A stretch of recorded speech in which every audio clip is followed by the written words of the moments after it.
Il reste à peine quelques jours d'attente avant Noël.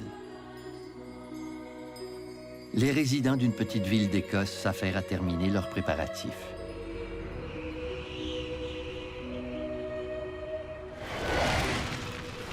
Sans savoir qu'un épouvantable danger les menace.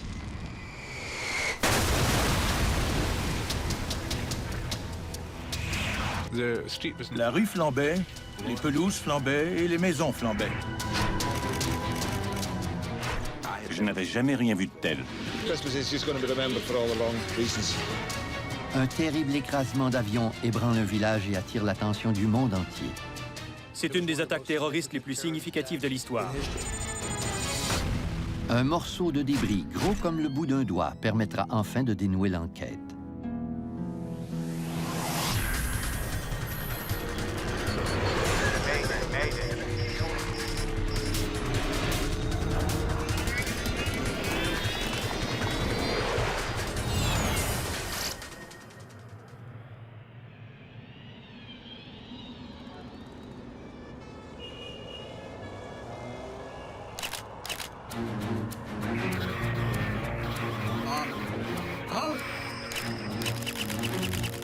Nous sommes le 26 octobre 1988 près de Düsseldorf en Allemagne.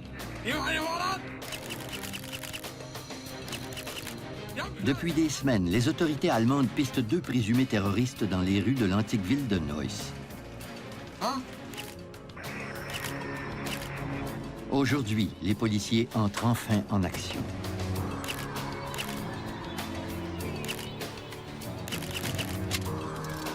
Jetzt! Bika! Bika!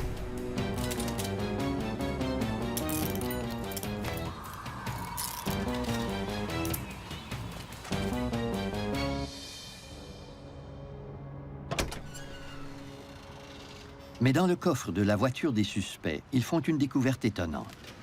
Berühren Sie es nicht.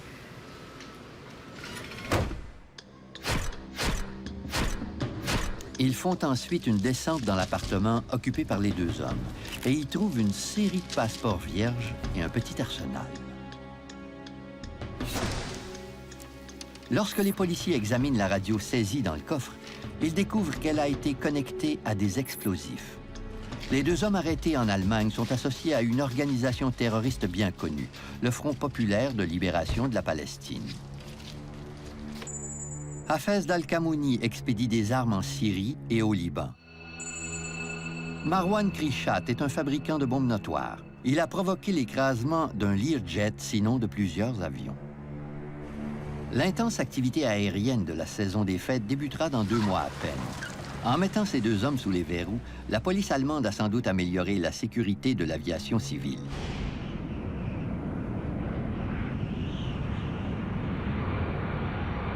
Deux mois plus tard, le vol 103 de Pan Am Airways quitte Londres à destination de New York. L'avion à réaction vient de décoller de l'aéroport d'Heathrow. Il y a 259 personnes à bord. Durant la première étape de vol, l'appareil mettra le cap au nord-ouest et survolera l'Écosse.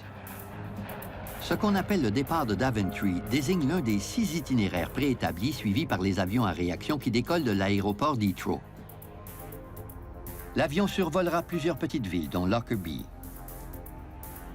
Confortablement installés dans les basses terres écossaises, les résidents de Lockerbie ne réalisent pas qu'ils vivent sous une autoroute aérienne très achalandée. Ce 747 de la Pan Am est connu sous le nom de Clipper Made of the Seas. Tandis que l'appareil revient en vol horizontal à 9500 mètres d'altitude, l'équipage contacte le contrôleur aérien. Good evening, Scottish. Clipper 103, we are level at 310.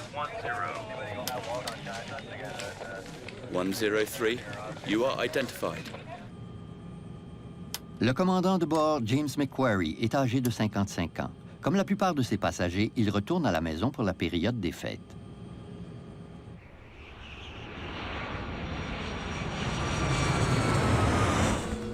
« 8 kilomètres plus bas, les résidents de Lockerbie se préparent à fêter Noël. Michael Gordon bavarde au téléphone avec un ami lorsqu'un étrange grondement envahit sa demeure. Hang on. There's something odd outside here. The weather that night Ce was soir-là, le temps était loin d'être calme. Il y avait un vent d'ouest assez violent. fairly strong westerly wind. Je l'entendais frapper une fenêtre juste devant moi. The window in front of me. From my window, De cette fenêtre, je voyais Lockerbie, car ma maison est bâtie sur la colline. and I heard this noise. J'ai entendu un bruit de tonnerre assez fort pour couvrir The celui du noise vent. sounded like thunder.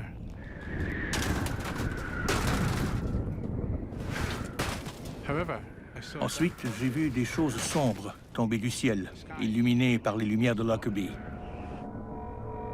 and then, Et puis, à ma droite, quite high, très haut dans le ciel, I could see j'ai vu un objet long et noir, couronné de flammes, s'approcher rapidement. and Il se dirigeait droit vers Lockerbie. towards Lockerbie.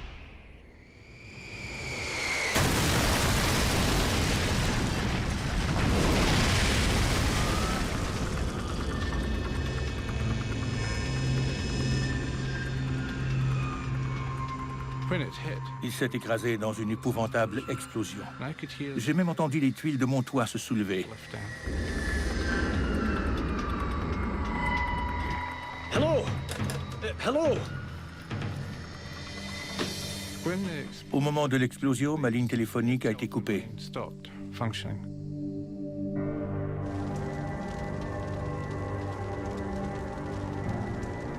Lockerbie brûle. De gigantesques flammes percent l'obscurité de la nuit. Et Michael Gordon se précipite au cœur du sinistre. but I remember Je me souviens d'avoir trouvé un billet d'avion absolument intact. an airline ticket, and it was Il n'avait pas été endommagé par le feu ou le carburant. damaged by Il n'y avait aucun signe de contamination. fuel or contamination of any sort. Il indiquait le point de départ, Heathrow, Said et le point d'arrivée prévu, JFK, à New York. Inexplicablement, le vol 103 de Paname est tombé du ciel et s'est écrasé sur la petite ville de Lockerbie, en Écosse.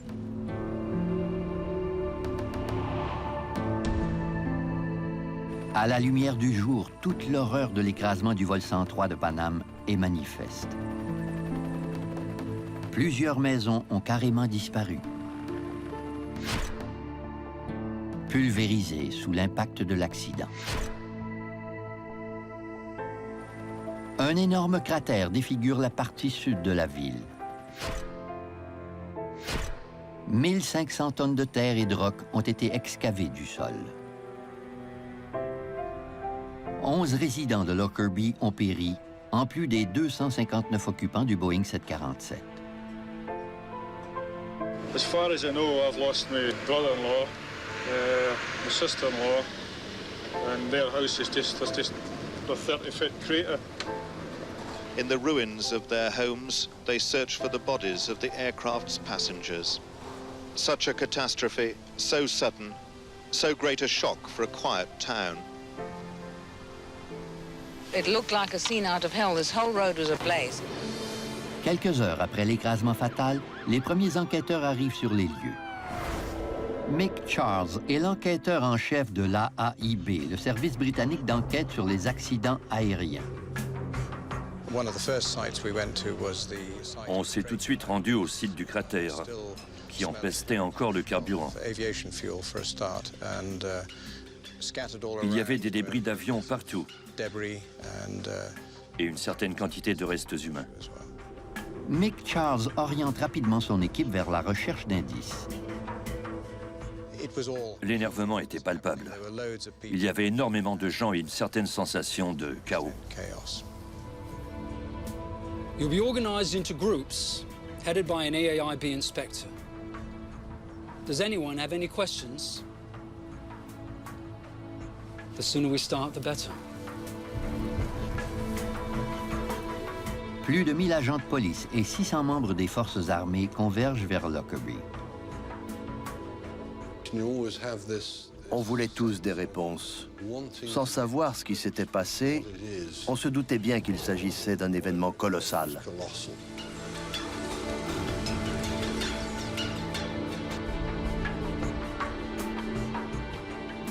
Mais l'étendue du désastre est difficile à saisir. Chris, the RAF have offered us a helicopter. Can we use it? À cause de l'incroyable quantité de fragments, les inspecteurs auront besoin d'une vue panoramique pour localiser les plus importants champs de débris. Il y avait très peu de cartes de la région.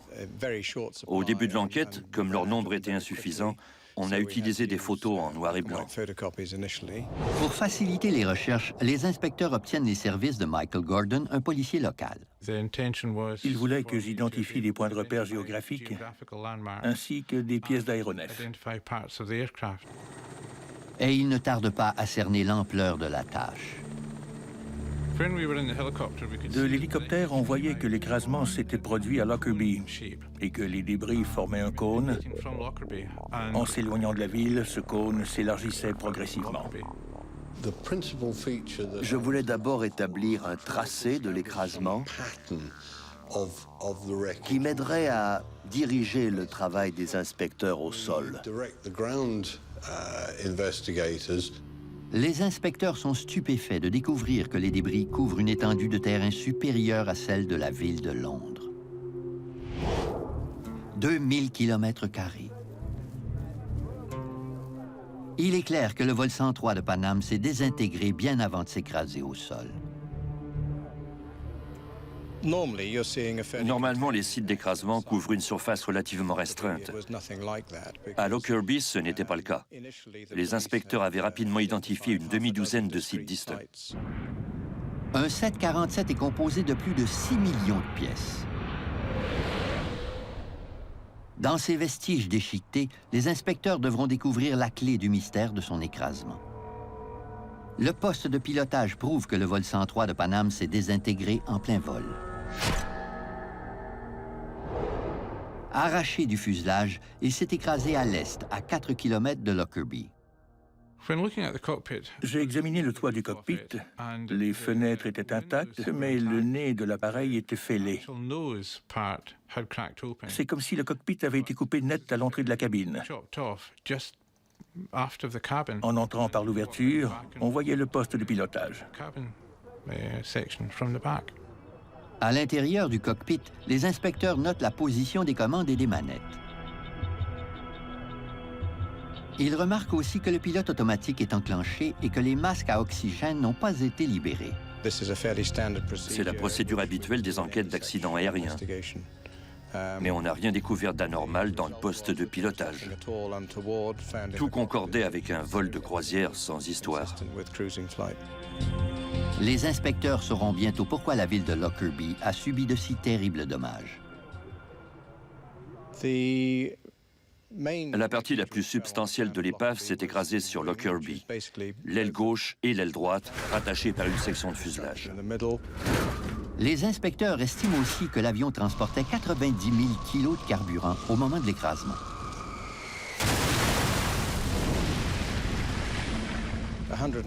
En dégringolant presque verticalement à une vitesse de 500 nœuds, ces 150 tonnes de métal ont dû produire une quantité d'énergie colossale. Voilà l'origine du cratère de Lockerbie.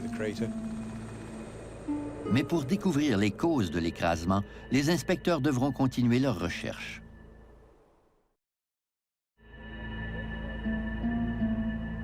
Les inspecteurs chargés d'enquêter sur l'écrasement du vol 103 de Paname étudient maintenant les débris découverts au sud de la ville de Lockerbie. Logiquement, ces morceaux ont dû se détacher au début du désastre. Tandis que les équipes de terrain continuent à recueillir des preuves, les inspecteurs épluchent les carnets de maintenance du 747. Ces carnets leur font évaluer l'âge de l'avion. Le Clipper Made of the Seas était le 15e 747 manufacturé par Boeing. C'était un des Boeing les plus âgés de toute la flotte. Il avait été construit en 1970. Il avait donc 18 ans et quelques 75 000 heures de vol à son actif. Une composante cruciale de l'avion a pu céder pendant son passage au-dessus de Lockerbie. Les deux scénarios les plus plausibles étaient la défaillance structurale ou le sabotage. McCharles, Tom Thurman, FBI.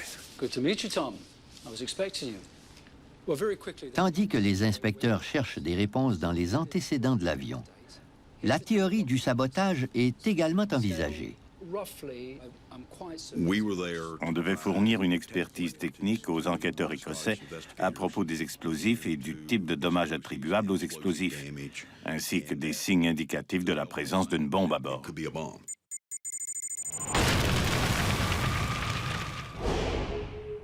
L'épave déchiquetée du 747 de Paname jonche les basses terres écossaises. S'il y avait une bombe à bord, l'équipe d'enquête risque d'y découvrir des preuves cruciales.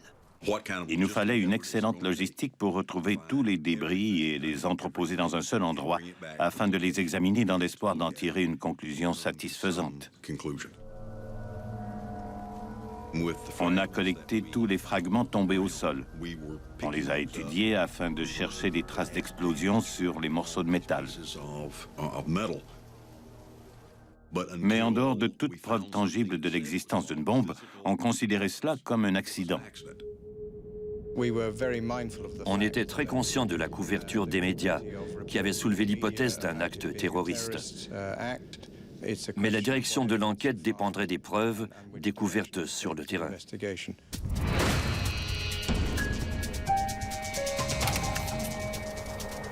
En l'espace de 24 heures, 4 groupes terroristes ont revendiqué la responsabilité de l'attentat. The guardians of the Islamic Revolution are undertaking this heroic execution in revenge for the blowing of the Iranian airplane by America. Dick Marquis est un expert en terrorisme international affilié au FBI. Certaines organisations terroristes ont revendiqué la responsabilité de l'attentat ou en ont été soupçonnées, dont plusieurs groupes iraniens et palestiniens, ainsi qu'un groupe révolutionnaire irlandais. 6 mois plus tôt, la marine américaine avait abattu un avion de passagers iranien en plein vol. 290 personnes sont mortes. Le gouvernement américain a déclaré qu'il s'agissait d'un accident. Mais l'Iran a juré de se venger.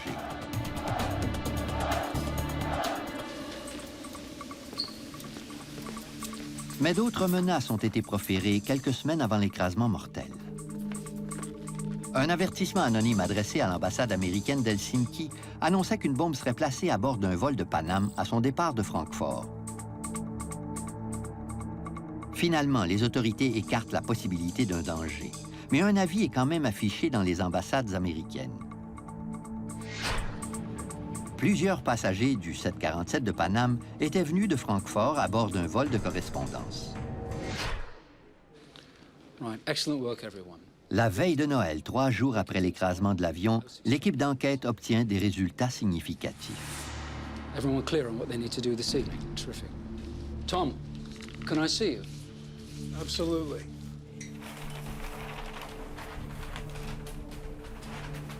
Yeah. You'd like to put your gloves on, I think, for this. Mick Charles avait un sac dans lequel il avait mis un morceau de métal. What is it? We think it's a piece of luggage rail. It helps guide the cargo containers into place. Les inspecteurs de terrain ont découvert des pièces incompatibles avec la séquence de défaillance normale observable dans un cas de défaillance structurale. Nick, this has been very near an explosion. That's what we thought as well.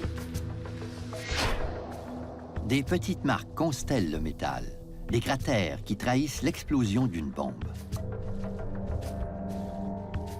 Lorsqu'il frappe un objet, particulièrement un objet en métal, les gaz chauds générés par le processus de combustion de l'explosion vont y creuser des trous, un peu comme un chalumeau.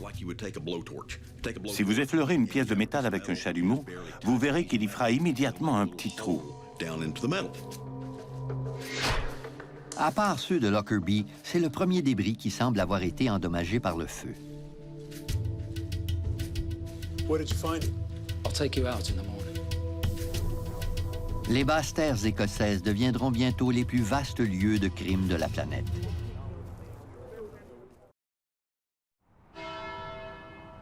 Noël 1988 à Lockerbie, en Écosse. Les résidents n'ont pas le cœur à la fête. Ils sont encore sous le choc de l'écrasement. Christmas is just going to be remembered for all the wrong reasons. It's just tragic for everybody. We'll never believe in God again. Pour les membres de l'équipe d'enquête, le 25 décembre est une journée de travail comme les autres. Pour moi, c'est ce qui distingue l'écrasement de Lockerbie des autres. Il a eu lieu à Noël, mais on est resté là-bas et on a poursuivi notre travail. Les inspecteurs convergent vers un champ de ferme hors des limites de la ville. Over here! Keep yelling! We can't see you! Over here! Le temps était brumeux, pluvieux, absolument épouvantable. On ne voyait rien à 3 mètres devant soi et tout le champ était couvert de débris. Un second fragment du patin de rail de la soute à bagages a été trouvé. That looks like the piece that you showed me last night. About 20 inches is just gone. Comme par miracle, on a trouvé l'autre fragment du patin de rail pratiquement planté dans le sol. On l'a photographié. C'était un vrai cadeau de Noël. On n'en revenait pas. À peine arrivé, on tombait pile sur l'autre moitié de la pièce endommagée. On n'était pas fascinés, on était survoltés. Ce fragment est également constellé de marques et de cratères prouvant qu'il s'est trouvé à proximité d'une explosion.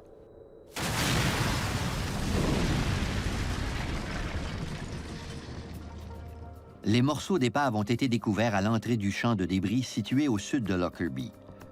Leur position suggère qu'ils ont été les premiers à se détacher du 747. On avait toujours soupçonné qu'une bombe était à l'origine du désastre, mais on ne voulait pas partager ces soupçons avant qu'ils ne soient corroborés par les experts judiciaires. Un laboratoire judiciaire britannique établit le lien critique en examinant les débris retrouvés près de Lockerbie et en y relevant les traces de 2 produits chimiques utilisés dans la fabrication des explosifs plastiques. Le 28 décembre, 7 jours après l'écrasement, les inspecteurs tiennent leurs preuves. Ils la partagent avec le reste de la planète. It has been established that 2 parts of the metal luggage pallets framework show conclusive evidence of a detonating high explosive. L'écrasement du vol 103 de Paname est officiellement un crime. Dans l'affaire de Lockerbie, notre mandat était de découvrir les responsables et de prouver leur culpabilité. On voulait traduire ces criminels en justice et leur faire payer la mort de 270 personnes. À Lockerbie, les inspecteurs de l'AAIB continuent de trier des tonnes de métal tordu.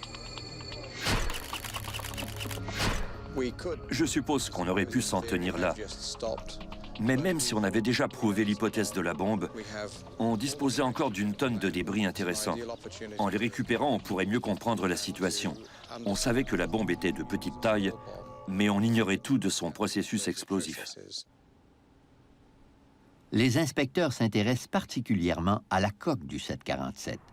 Ils transportent les pièces dans un hangar militaire situé à la sortie de la ville.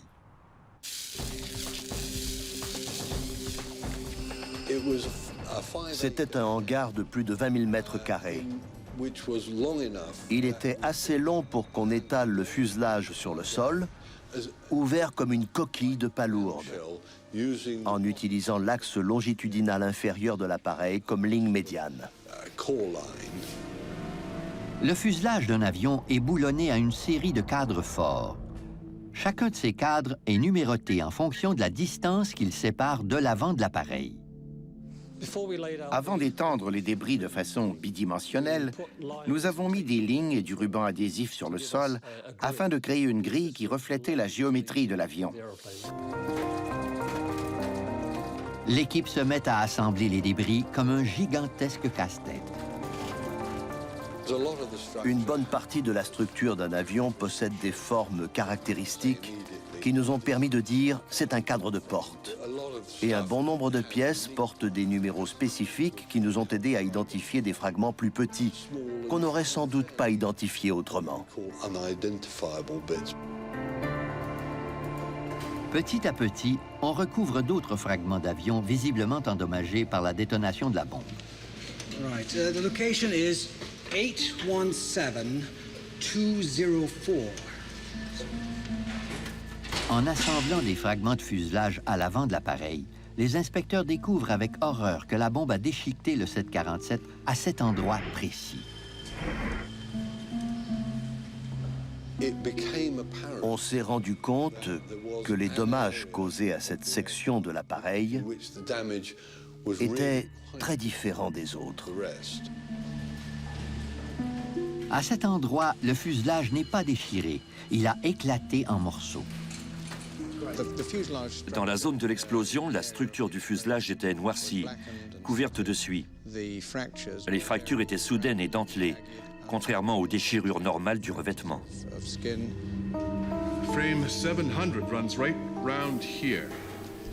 Les inspecteurs savent non seulement qu'il y avait une bombe à bord, ils ont même trouvé l'endroit où elle a arraché le fuselage du 747, à la sortie de la soute à bagages avant.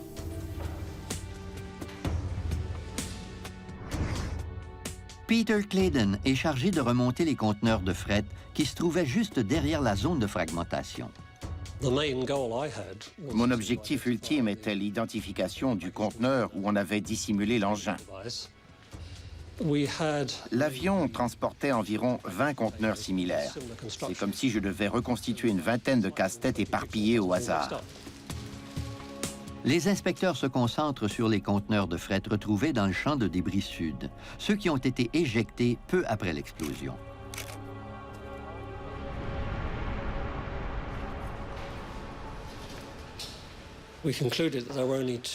On a finalement conclu que 2 des conteneurs, le premier fait d'aluminium et le second de fibre de verre, étaient impliqués.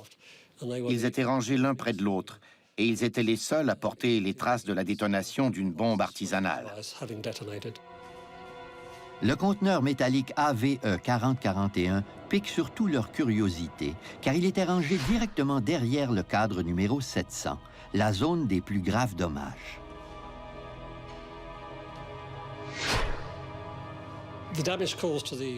Le conteneur d'aluminium était très endommagé, tandis que le conteneur voisin, fait en fibre de verre, avait subi ce que je qualifierais de dommages collatéraux.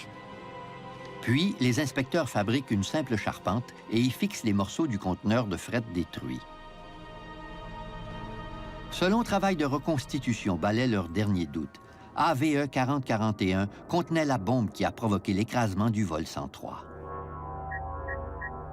Un examen minutieux des dommages causés au plancher et au flanc du conteneur leur permet de localiser la hauteur de la bombe, son emplacement dans le conteneur au moment de l'explosion. J'ai compris que l'engin devait être dans une valise, mais que cette valise n'était pas sur le plancher du conteneur. Elle devait être au 2e niveau. L'inspection du registre des bagages confirme que la valise incriminée provenait d'un vol de correspondance. Mais tandis que les experts reconstituent le conteneur, ils découvrent un fragment de débris inhabituel.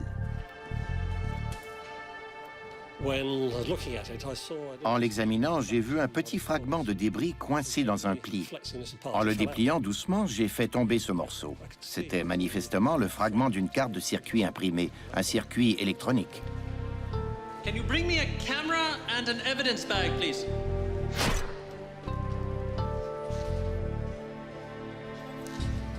Let's get this to the lab. Je ne savais pas si c'était un morceau de bombe ou une pièce d'avion. Finalement, les experts judiciaires britanniques identifient le circuit électronique. Il provient d'une marque de radio spécifique et il finira par guider les inspecteurs vers leur poseur de bombes.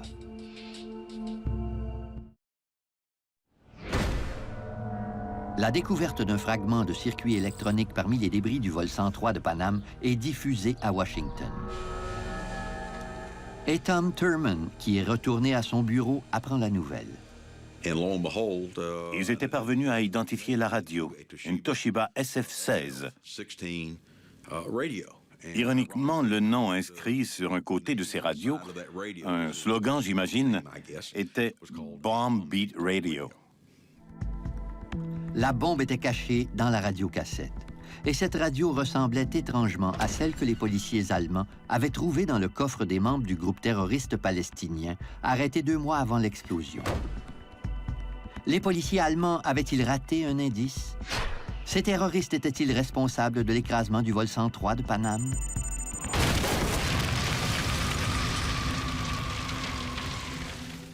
Au moment de l'attentat, la cellule allemande du Front populaire de libération de la Palestine était sur notre liste de suspects. En fait, nos renseignements nous portaient à croire que le FPLP était probablement le vrai responsable de l'explosion. 49 des passagers du vol 103 avaient commencé leur voyage dans la ville allemande de Francfort. À Londres, leurs bagages avaient été ensuite chargés à bord du 747 de Paname. Mais la ligne aérienne n'avait pas vérifié si tous les passagers qui avaient enregistré leurs bagages étaient vraiment montés à bord de l'avion. Une bombe fabriquée en Allemagne avait peut-être déjoué la sécurité d'Heathrow, tandis que le terroriste quittait tout bonnement l'aéroport. Si c'était le cas, il fallait maintenant le prouver. Les inspecteurs font une nouvelle découverte. Les deux radiocassettes proviennent du même fabricant, mais celle qu'on a utilisée pour détruire le 747 n'est pas tout à fait identique à celle des terroristes appréhendés en Allemagne. Les deux bombes étaient dissimulées dans des radios Toshiba, mais une des radios avait un seul haut-parleur, tandis que l'autre en avait deux. C'était donc un modèle plus récent. Les divergences des deux modèles suscitent des doutes. Les terroristes islamiques de la cellule allemande ne sont peut-être pas les vrais coupables. On peut souvent étudier le mécanisme d'un engin explosif et dire « Je sais qui l'a fabriqué. J'ai déjà vu ce type de bombe. C'est le travail de tel terroriste. » C'est la signature du poseur de bombe. Les autorités policières devront trouver d'autres indices pour démasquer le fabricant de la bombe. La valise piégée leur fournira peut-être des éléments de preuve supplémentaires. En examinant de minuscules débris, les experts judiciaires découvrent que la bombe était dissimulée à l'intérieur d'une Samsonite Silhouette 4000. La société Samsonite n'avait manufacturé que quelques milliers de ces modèles, tous écoulés dans le Moyen-Orient. Les inspecteurs ont aussi retrouvé des fragments de vêtements endommagés par l'explosion, qui étaient donc proches de l'engin, et peut-être même à l'intérieur de la valise piégée. La plupart des vêtements ont été confectionnés par le même fabricant et vendus sur la petite île de Malte. On a donc poursuivi l'enquête à Malte, où vivait le fabricant et où on avait vendu une partie des vêtements retrouvés à Lockerbie. Les inspecteurs retracent la boutique maltaise qui a écoulé certains vêtements, et son propriétaire leur fournit un nouvel indice. Il nous a donné une excellente information en révélant que l'acheteur avait un accent libyen. Auparavant, on n'avait aucune raison de relier la Libye à l'attentat. Cette vente a eu lieu 2 semaines avant l'explosion. En 1988, la Libye se remettait à peine de plusieurs confrontations avec l'armée américaine. On lui avait imposé des sanctions économiques. Le pays était isolé et l'anti-américanisme de son leader, Mouammar Kadhafi, était notoire. L'attentat à la bombe du vol 103 de Paname était peut-être une attaque de la Libye contre les États-Unis. En épluchant le registre des bagages du 747, les policiers découvrent qu'un seul bagage avait été transporté de Malte à Francfort en début de journée. Le numéro B8849, qui a ensuite continué sa route vers l'aéroport d'Heathrow à Londres. À son arrivée, il a été placé sur le second niveau du conteneur de fret AVE 4041. Les inspecteurs savent maintenant qu'il s'agissait de la valise Samsonite qui transportait la bombe. Plus d'1 an après l'écrasement, une découverte faite à Lockerbie jette de la lumière sur une série d'indices confus. Les experts judiciaires ont trouvé un nouveau fragment de circuit électronique parmi les vêtements achetés à Malte.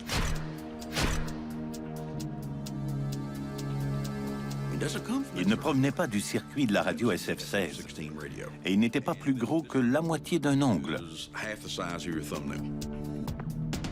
Une photo du circuit électronique est envoyée à Tom Thurman, qui croit reconnaître le fragment d'un minuteur de bombe. J'ai passé des mois à éplucher tous les dossiers du FBI.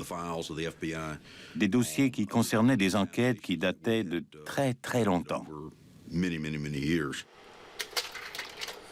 Le FBI possède les photos des minuteurs utilisés pour détonner des bombes aux quatre coins de la planète.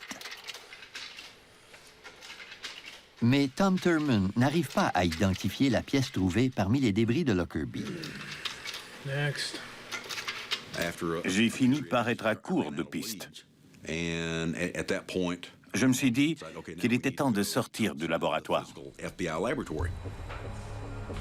L'expert du FBI demande finalement l'aide de la CIA. J'ai téléphoné à un de mes contacts et je lui ai dit « Il faut que tu vois ça ». En étudiant les rapports de divers attentats à la bombe, Thurman trouve enfin ce qu'il cherchait. Wait a second. That could be the same. Do you have this timer?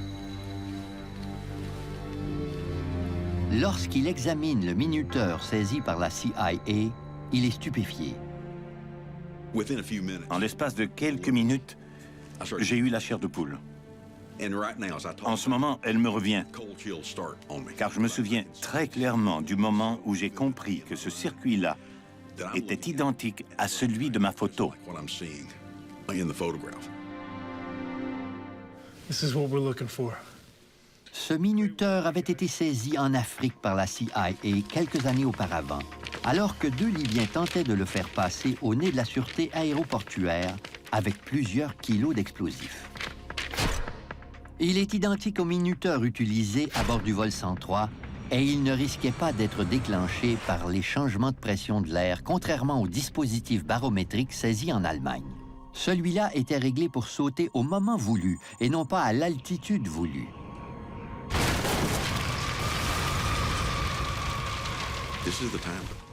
On tenait le minuteur. Un minuteur à retardement avait détruit le 747. Il fallait maintenant découvrir d'où il venait. La bombe du vol 103 avait une radio et un minuteur différents de ceux de la bombe saisie en Allemagne.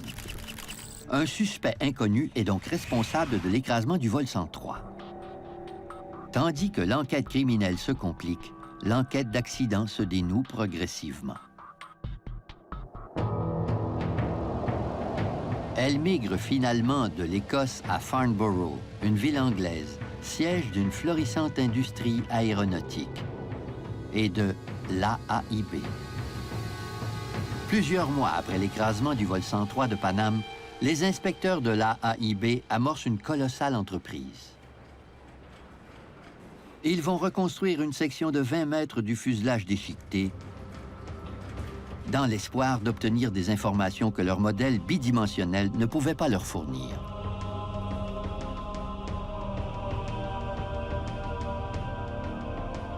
Ils comprennent déjà que l'explosion avait ouvert un trou béant d'1,5 mètre sur un flanc de l'avion. Chris Prothero est l'un des principaux inspecteurs d'accidents aériens de l'AAIB. Ce qui était difficile à comprendre, c'est le fait que la zone de dommage direct n'était qu'une piqûre d'épingle en fonction de la taille de l'aéronef.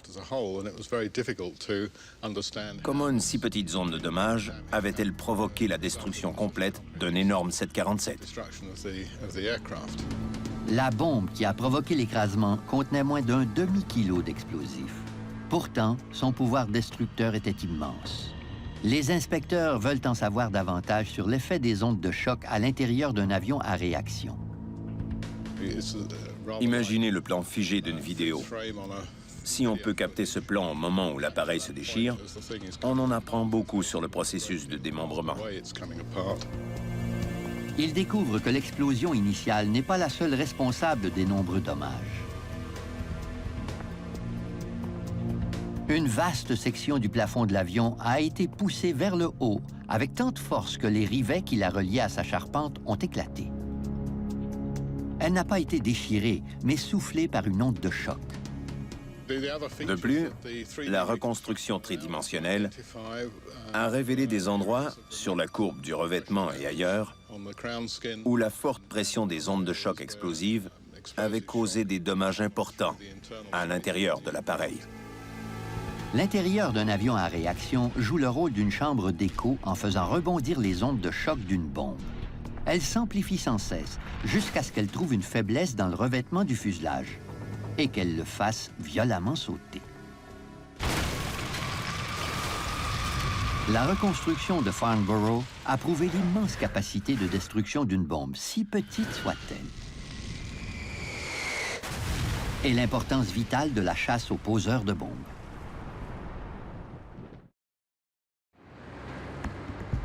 Près de 2 ans après le désastre de Lockerbie, une série de pistes conduit les inspecteurs à Zurich, en Suisse. Ils ont découvert que le minuteur de la bombe provenait d'une société suisse appelée Mibo. Un des propriétaires de Mibo avoue même avoir fabriqué le minuteur. 20 de ces minuteurs avaient été livrés à des représentants du gouvernement de la Libye. Au début de l'enquête, les principaux suspects étaient les membres d'un groupe de terroristes palestiniens basé à Neuss, en Allemagne. Mais il semblait de plus en plus probable qu'ils ne soient pas responsables de l'écrasement du vol 103 de Paname. Il y avait de nombreux suspects, mais petit à petit, en accumulant et en analysant toutes les preuves, on a pointé la Libye du doigt. Les inspecteurs criminels ont pisté le minuteur qui avait détoné la bombe jusqu'en Libye. Ils savent qu'un Libyen avait acheté les vêtements rangés dans la valise piégée, et ils savent aussi que des confrontations armées avaient récemment opposé la Libye aux États-Unis. Il ne leur reste plus qu'à retrouver le poseur de bombes. En 1999, ils lui mettent la main au collet. Abdel al-Megrahi était un agent de renseignement au service du gouvernement libyen. 10 ans après l'explosion fatale, il est arrêté et inculpé d'activités terroristes. C'était un haut fonctionnaire libyen qui avait sûrement accès à tout ce dont il avait besoin. Notre enquête a également prouvé que Megrahi utilisait une société fictive pour transiger avec Mibo. Il s'était rendu à Zurich plusieurs fois et il connaissait les fabricants. Avec ses nombreux liens et les recoupements des témoignages, on ne pouvait faire autrement que d'accepter nos conclusions. En 2001, la Cour écossaise le condamne à la réclusion à perpétuité pour le meurtre de 270 personnes. 2 ans plus tard, le gouvernement de la Libye accepte officiellement la responsabilité de l'attentat et verse une somme de 2,7 milliards de dollars aux familles des victimes. Panam Airways s'attire également la colère du public pour sa responsabilité dans l'affaire. Une enquête menée en Écosse blâme la société, car le passager qui avait enregistré la valise piégée avant le départ du vol 103 n'était pas monté à bord. Les employés de Panam l'auraient découvert s'ils avaient tenu compte des procédures normalisées. La règle voulant que chaque bagage corresponde à un passager n'avait pas été respectée. La société est déclarée coupable de faute intentionnelle. Dans la foulée de la décision judiciaire, Panam Airways fait faillite. 20 ans après la destruction du vol 103 de Paname, les pièces de son fuselage sont encore rassemblées à Farnborough, en Angleterre. Ces débris seront peut-être utilisés pour former des enquêteurs issus des 4 coins du monde. Car ce sont de précieuses armes dans la guerre contre les terroristes. Dans la ville de Lockerbie, on voit peu de traces de la désolation venue du ciel 20 ans auparavant. Mais dans une petite église située près du site d'écrasement du poste de pilotage, on peut lire un sombre rappel de cette nuit de terreur et de l'importance de traduire les coupables en justice.